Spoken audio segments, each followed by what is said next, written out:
Crap. I was hoping that wouldn't happen. It's pretty exciting, but a little bit sad because there's probably only about 2 more episodes left of my 240SX version 3 build series. And don't worry, because it's not going anywhere. I'm gonna keep the car for a long time and be driving it, but finally I'll be enjoying it and taking it places, going to Cars and Coffees, and I kind of want to take it to like a grassroots drift event and go drift it somewhere legally. I'm gonna get the front fenders on. I've got about 3 days before I have to leave for my next work trip, so get those all fitted and trimmed up. Also, there's like some parts of the metal in there that I want to get welded up and boxed in so that the tires aren't cutting into it, because with the air ride and stuff, the tires actually like rest on the metal in there. So we'll get that all squared away. The only big thing that's really kind of scaring me is this hood isn't exactly fitting properly, and I'm wondering if it's just the fact that it's not low enough. It seems like it needs to go down about 2 inches. The thing is it's like literally pushing on the strut towers, so I don't know, maybe the hood just isn't molded very well. We'll just have to force everything into place and just start cutting stuff. So I'm kind of excited where it all lands, but for now, let's just like take one of these wheels off and I'm gonna start cutting. Now that I've got the fender back on here and the car is aired up and I've actually kind of got room to put it on there and work on it, it doesn't really look like it's too far off, so that makes me pretty happy. This area here kind of is a little bit funky. They left a little bit too much fiberglass, but I think that's kind of on purpose so that you can trim it and get it to fit perfect, because nothing's ever gonna fit perfect out of a mold, unfortunately. But I was a little worried about this gap. I think as the fender flexes, should be no problem getting that gap sorted out. You know, fiberglass does flex quite a bit, so it'll all be something I can figure out here. It does make me happy because it looks like the headlight bracket where the headlight would normally bolt to the fender here is lined up pretty well. I've got these steel headlight brackets that I bought so that you don't have to bolt the headlights to the fender, which is really nice. So I'm just gonna cut this part out, and yeah, it really doesn't look that far off. I mean, let me see if this turn signal fits in here. I mean, it might look like we have half a car all of a sudden. Yeah, I might just have to wait here.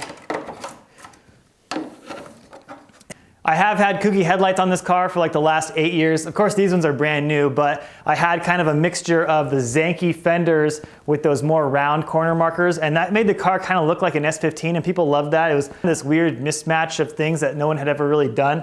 And once I get these fenders on here though, it's officially gonna be a kooky. So never seen this car as a kooky. I'm really excited to see what it looks like. I absolutely love this 4-post lift. I'm gonna pull the wheel off so we can get in under here and start cutting some stuff. There's a jack on the 4-post lift that slides forward and back and makes it very easy to get the car jacked up. It's just sometimes a little bit heavy and difficult to move around, but you'll see what I'm talking about here.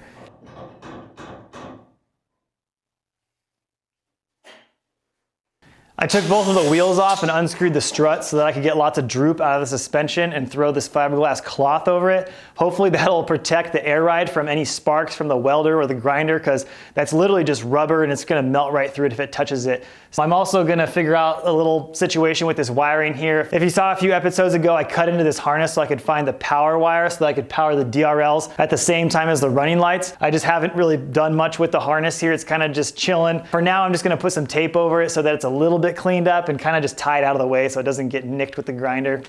I plan on dealing with this wiring harness at some point. I mean, it wasn't bad before, it was just taped up, but I want to do some of that really nice covering stuff that I have that I did on the interior. And I'm kind of going to wait until I spray the engine bay. I was thinking about spraying the engine bay white, but I think that that's just going to get dirty too easily. So I'm kind of bored of the East Coast gray is what we call this. And I might just do something crazy like some glitter purple. That way it kind of matches the exterior. I think would be kind of fun.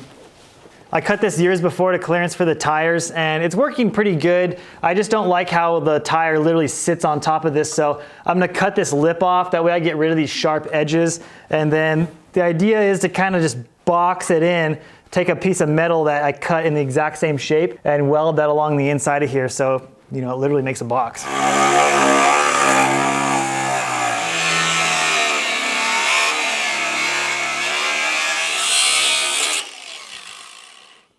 I'm not really 100% sure what my plan is here. This whole area is a little more complicated than I expected. Of course, I am gonna make like a piece of steel, like I mentioned, to go along here. There's actually a little bit of a brace in here already that I'm gonna weld back in. And yeah, this hole isn't really a big deal. It kind of just goes down into the frame rail. I think it's just like a drip area from the engine cowl. So I would like to clean that up and get that kind of tidied up a little bit because there is the wiring harness going through here. I want it to be somewhat secure. I'm going to kind of go along here and tack this inner to the outer, and then we'll make a little box. All right, looking good so far. My tarp thing keeps falling down here, but nothing too critical yet. You can see in here is where I kind of just bent, I like rolled it over. I probably just pounded it with that exact same mallet there, and that was working fine, but I would much rather just have this thing cut and welded properly. So I'm gonna kind of straighten it out, then we'll chop it off so it matches this one. I'm definitely not going to deny the fact that I'm definitely the one that did most of the work on this car that's maybe a little shoddy or sketchy, and I think a big part of that was just being young and being uneducated, and I still am, you know, still learning. There's not really any way to learn other than to do, and you know, there wasn't really people online or on Instagram posting of how they did stuff like this, and so you would kind of just go out in the garage and start cutting stuff and welding stuff together without any knowledge of fabrication or how things work, and that's just kind of how it is. Nowadays, you know, sometimes I see something online and I'm like, oh, I want to copy that and do it in my own way, and that helps a lot, get that inspiration. But I mean, back in the day when I was doing some of this, I really had no clue, and I was kind of just doing whatever I could to make it work, you know, to make those wheels fit, to make the suspension as low as possible. That's all I cared about. My wife's working from home today, and she came in here about 3 minutes ago and told me it smelled like something's burning. I think she might be right. So I usually like to use some kind of cardstock for this, kind of like those post office envelopes that you can get for free, but I don't have any, so I'm just gonna cut some regular cardboard. Probably gonna be a little difficult to weld this inside part. I'll definitely try my best. Well, maybe not. It's kind of hard to get the marker in there, but I think I can just score it. Let's see if that worked. Oh, nice. You can see right where the line is. That's cool. Learn something every day. Perfect. I've always got this giant piece of steel that I'm hiding in the corner of the garage. It's probably the most dangerous thing in here. Been slowly getting chunked away, you know. I'm gonna make the template a tiny bit too big, and then when I put it in here, I'll maybe just take a little bit off at a time, and it's obviously a lot easier to subtract than it is to add. Nobody got mad at me last time for cutting a piece of steel with a wood saw, so I'm just gonna keep doing that. Pretty dang sure it works just fine. All right, so honestly, bending this thing properly is probably going to be one of the hardest things, getting it in the perfect radius to fit in here, but just like anything fabrication, you kind of just take it slow, can always bend it back. We're going to do our best here. I'm kind of the type of person that just welds it up. Oh, that's good. Hit it with the hammer a few times, probably fine. But I would like this to look nice, even though no one's really gonna see it in there. So this is actually turning out pretty cool. I'm doing maybe a slightly better job than I expected, and my welds aren't that pretty. They could definitely be better, but I'm gonna grind this down a bit and paint it anyways. So I gotta do the inside, which I'm a little worried about, but I think it'll be okay. You know, just keep hammering it, and when the two pieces of metal come together, then I'll just hit it with a weld. And yeah, there's gonna be a little bit of guessing because I'm gonna be wearing the mask and things, and it's pretty difficult to see in there, but I'll definitely put a flashlight or something, so we'll see how it all turns out. I'm excited to be done with this and just start putting the fender on. Whew, I think it's working. All right, so this side is done being welded, and I mean, it's not beautiful, but it's freaking strong. Like, this thing feels awesome, and that's exactly what I wanted. It's gonna be covered up by the fender anyways, and I would love to sit down and, you know, practice welding on two pieces of metal, but my friend Dylan Hughes always says there's kind of no use really trying to practice that much like that, because a lot of situations when you're welding something are gonna be imperfect. You know, you're gonna be down in some crevice, or you're gonna be upside down or something like that, and you wanna get as many hours as you can just welding something that's right there in front of you, welding something that's difficult, because that's when you really learn. And I'm not trying to be a professional welder here. I just don't want people on the internet to make fun of me, but it's looking good. I'm gonna sand it down or grind it down, and I'm gonna paint over it, and then we can throw that fender on and nobody will ever know the difference.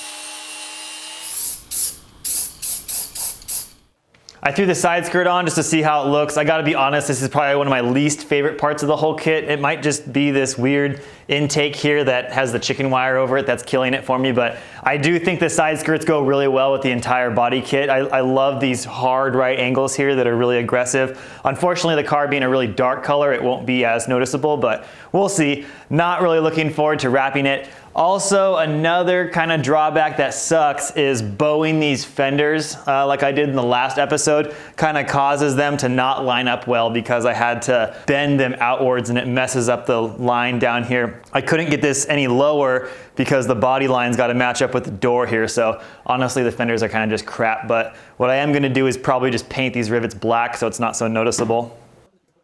Looks like that's fitting pretty good. I've got a little more clearance than I had before and it definitely looks a lot nicer. I'm gonna start by putting this fender on here and I think I'm gonna need to do some clearancing. Seems like these guys just leave a lot of extra material so that you can get it dialed in perfectly on your car. Definitely gonna be needing to grind that down a bit and make some dust.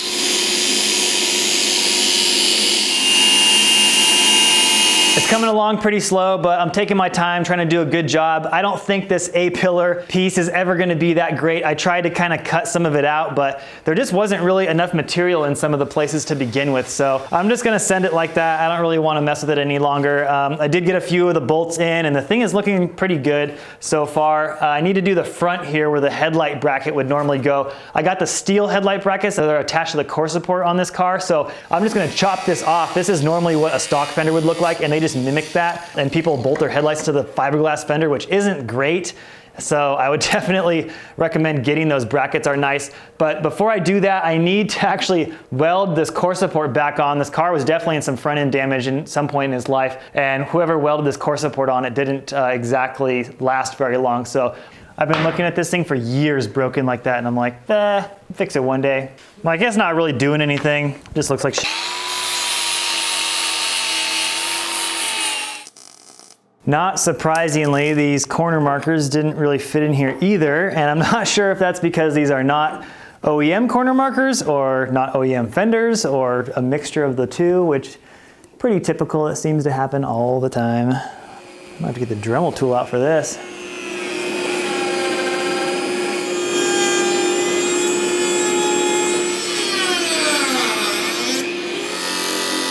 I got a lot done yesterday, but I definitely went a little hard and I don't feel great now. I kept forgetting to wear my mask when I was sanding and cutting some of that fiberglass, and my throat's definitely feeling a little bit sore today, but I need to get it sanded down and smoothed out so I can put the wrap on it. The fender's basically ready to mount now. Yesterday, I washed my E30 with my daughter in preparation to shoot a little reel with it. I took it out this morning and shot some stuff for Geon. It's the detail company that I partner with, and they make some pretty cool luxury detailing products that are really nice. So I don't like filming stuff of myself selling a product, so I try to make it a little goofy and a little bit funny. So hopefully the viewers appreciate that. I think people are way more used to things being sold to them on YouTube than they are on Instagram or TikTok.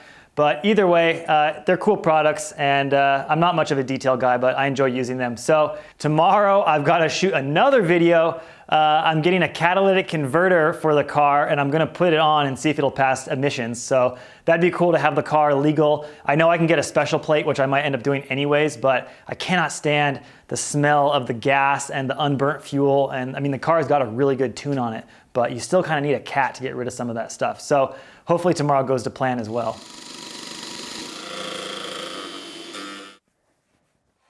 I'm definitely getting a little better at this. I should have this done in about half hour, maybe 20 minutes.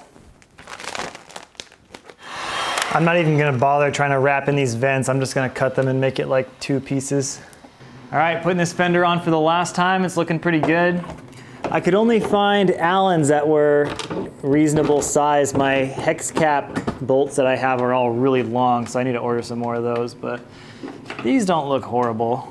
I like Allen head.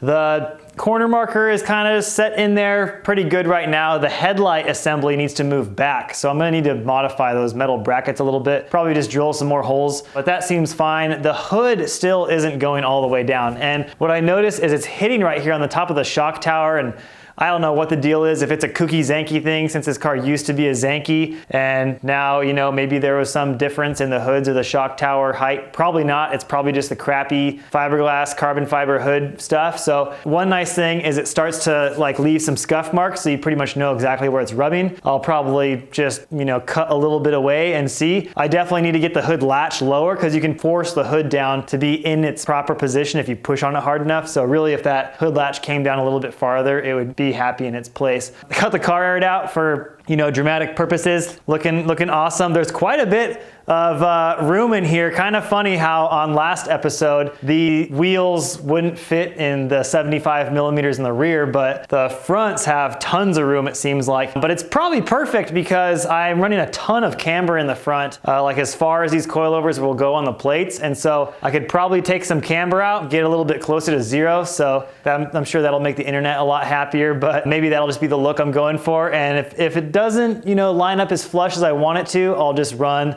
you know, a little bit thicker spacer. I've got some 10 mils on here just to clear the brakes right now. So I'll get something a little bit bigger, like some 15s or 20s. So that'll be good. I was gonna switch over and start doing the other side, but I've been thinking about this video that I'm gonna try to shoot tomorrow, and I just want the car to look kind of presentable for this video, and I can get away with just showing one side of the car. So what I think I'm gonna do is just go full ADD on you guys and wrap the roof. That way when you see the car from one side, it pretty much looks just like a 240 without a body kit. So that will be a lot better to have that wrapped instead. I can maybe movie magic it and get away with not running that fender. Second one always goes a lot faster. I'm sure I'll be able to knock that out in half the time. I'm kind of noticing now that the vinyl's not even maybe wide enough. I guess when I get to here, you kind of just gotta bend it because it can't even make it all the way over, but we'll see. There's not really that much vinyl left. I mean, a significant amount there, but it's not tons, so I would say I'm a little bit nervous. I've got a few pretty big rems and things. We'll see how it works with the bumper, but that's gonna suck if I run out.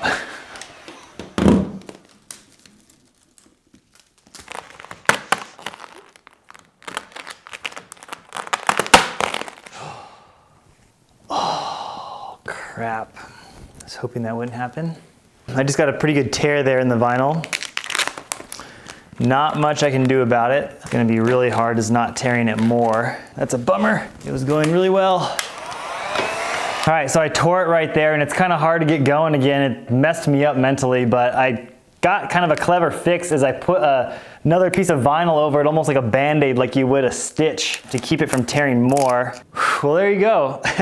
For the first time in a long time, I took a big step back and saw the car all as one color, and kind of crazy, like it freaked me out. It doesn't really feel like my car anymore, so it's still so similar but so different at the same time. The roof went okay, you know, it's pretty satisfying doing those big areas. I just hate getting bogged down on like the little window trim and things like that, drive me crazy trying to cut in between there and stuff. But tomorrow I'll bring it outside, we can finally see it in the light, and then hopefully it's not raining, but I'll talk about what's going on with the catalytic converter. I've got one in the mail that's coming, and we're gonna try to install it real quick and see if the car will pass emissions. Hopefully there's time, but we'll see.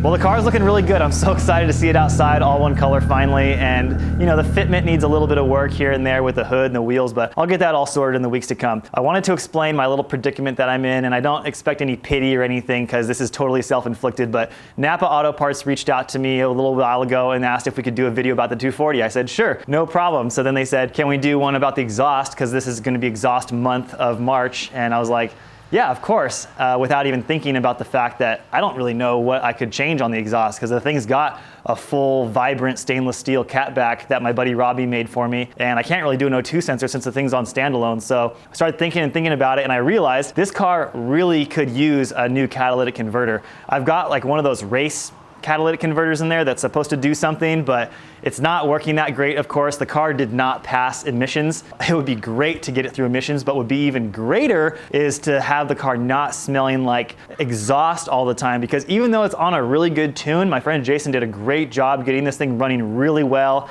getting it all sorted out on a Link ECU. Like, the thing is professionally done, and you can still smell the exhaust. So here's my predicament. I promised I would get this done by the end of the month, but I'm leaving tomorrow until the rest of the month. So I literally have today Only problem is the catalytic converter's in the mail and it's supposed to show up today. So I'm gonna shoot every single thing I possibly can of me talking about it and putting it on the lift and removing the old one. And then we're gonna sit here and wait until that cat comes in the mail, and we're gonna install that thing as fast as we can. And if there's time, I'm gonna drive it to Department of Emissions Quality and see if this thing will pass. So if I can get this all sorted out and a video made out of it, it'll be a feat of ingenuity, because it sounds straightforward, but you know how things go on cars and videotaping things. And if it rains any harder, I'm not gonna be able to film much, and this is gonna suck. And as you can see, now that it stopped raining, these guys are out here mowing the lawn, kind of screwing up the audio, and I was just getting the red ready to go.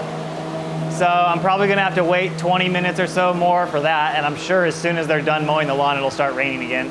But it gives me some time to read over my script that I wrote, practice things. I always like to script a lot of these short reels, Instagram type videos. So the catalytic converter on my 240SX is long past its lifespan, and I wanna make sure I keep the car road legal, so I ordered a new one from Napa Online. They haven't even approved the script yet, so I'm just gonna shoot this anyways, and if they make me change something, I'll fix it in post somehow. I've mentioned it before, it is not easy backing this car up onto the lift, especially when it's raining and you can't see anything out of the mirrors. I moved the whole entire lift and everything over like 4 inches because I hit the house twice, and my wife wanted to kill me. But yeah, it definitely, you start to learn little tricks and things like opening the door and looking at where the tire is. You practically have to like aim for the post and pretend like you're gonna hit it, and then like right at the last second, just turn a tiny bit. So kind of got that dialed in. It's just another silly thing that you have to deal with.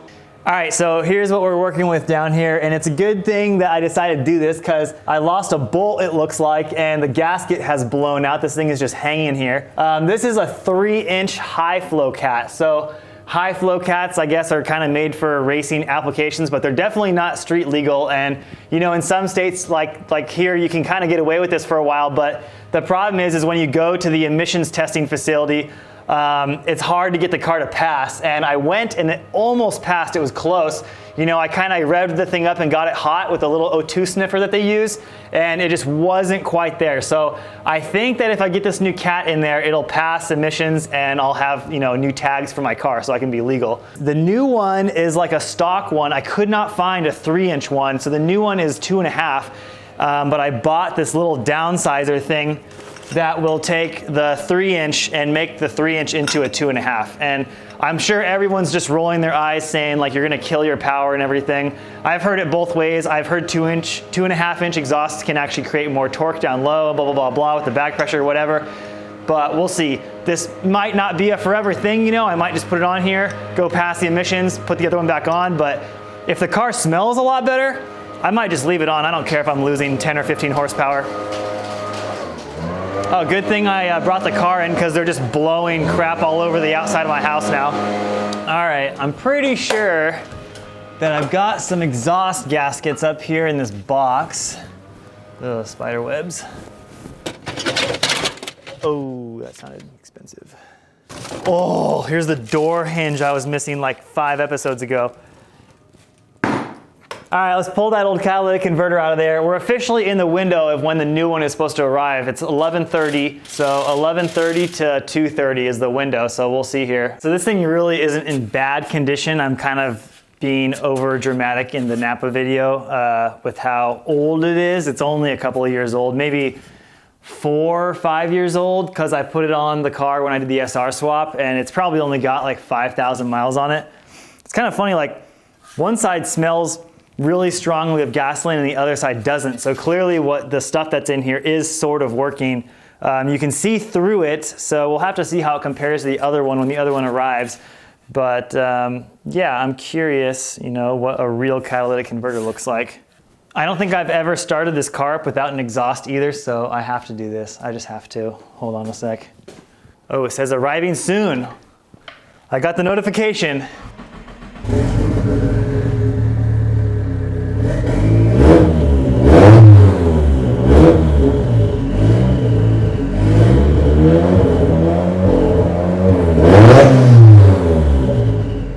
I gotta be honest, not great. I mean, it sounds kind of farty. It is a 4-cylinder. Yeah, perfect timing. There you go. Thank you. All right, I gotta say that's probably one of the first times the package has ever like actually come on time, at least I think, I don't know. But it's noon and I wanna get this wrapped up by 3, would be really nice because I got some stuff to do at 3 o'clock. So let's see if we can get that thing in there, shoot some stuff, drive out to the DEQ, and we'll see. One thing I'm really glad about is this catalytic converter has like rotating clamps. So I was a little bit worried when I pulled the other one off and I saw that they were offset, and I was like, oh God, I hope the other one has the exact same offsetedness. And oh crap, that's a problem. This is a 2-inch, not a 2.5. Bastards. Interesting. This part of it is skinnier, so I might just try cutting this off and seeing if it fits.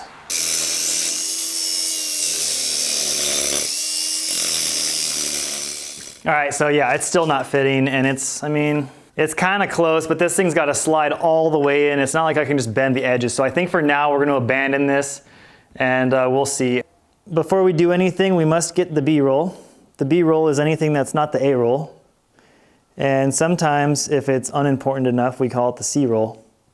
I'm just gonna film on my phone because I don't want to deal with all the camera stuff right now. I'm gonna go to the emissions testing place and see if it passes. This car hasn't passed emissions in 9 years, so oh man, we'll see how this goes. I'm not optimistic, let's say that. It kind of still smells a little gassy. I might just have to lean out the tune, so we'll see.